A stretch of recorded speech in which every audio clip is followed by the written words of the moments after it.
அன்பான மேசராசி நேயர்களே, இந்த குரு வக்ர நிவர்த்தி பலன்கள் உங்க ராசி அதிபதியும் 10ஆம் அதிபதியான குரு பகவான் உங்க ராசிக்கு 4ஆம் இடத்துல அர்த்தாஷ்டம குருவாக இருக்கிறாரு. அப்போ நீங்க இந்த காலகட்டத்துல உழைப்புக்கு நீங்க ரொம்ப முக்கியத்துவம் கொடுப்பீங்க. உழைப்பு இருந்தா உழைப்புக்காக நீங்க ஓயாம நீங்க உழைக்க நினைப்பீங்க. ஆனா அதுக்கு ஏத்த மாதிரி உங்களோட உடல்நிலை ஒத்து வராது.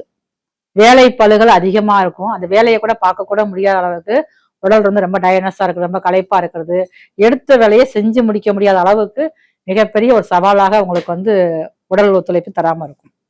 உங்களுடைய தாயாருக்கு சின்ன சின்ன அளவுல மருத்துவ செலவுகள் ஏற்படக்கூடிய காலங்கள் இது. அப்ப தாயாருக்கு நீங்க கொஞ்சம் பக்கம் பக்கம் இருந்தீங்கன்னா சின்னதா ஒரு மருத்துவ செக்கப் பண்ணிக்கங்க. ஒரு ஸ்கேன் பண்ணிட்டீங்கன்னா எல்லாமே சரியா போயிடும் உங்களுக்கு. ஸ்கேனுங்கிறது அது அது எடுக்க தெரிவிக்க அந்த நோய் பயம் காட்டிட்டே இருக்கும். அது எடுத்து முடிச்சோடனே வரல ஒண்ணுமே இல்லைங்கிற மாதிரி ரிசல்ட் சொல்ற அளவுக்கு வந்துகிட்டே இருக்கும். உங்களுடைய தந்தை வழியிலையும் எதிர்பாராத அளவுல திடீர்னு ஒரு விரை செலவுகள் ஏற்படும். தந்தை வழி உறவுகள் மூலமாகவும் வரும், தந்தைக்கும் ஏற்படுறதுக்கு வாய்ப்புகள் அதிகமா இருக்கு.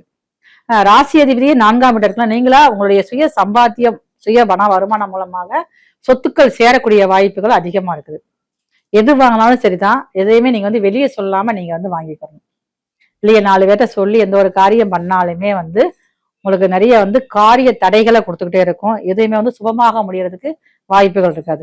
ஏதாவது நீங்க பேசி வச்சீங்கன்னா அதுவுமே தடையாகக்கூடிய வாய்ப்பு அதிகமா இருக்கனால எந்த ஒரு சுபகாரியம் செஞ்சாலும் சரிமா யாருக்குமே தெரியாம 4 பேர் தெரியாம அந்த விஷயத்த முடிச்சீங்கன்னா கண்டிப்பா அதுல வெற்றி கிடைக்கக்கூடிய காலமாக இருக்குது.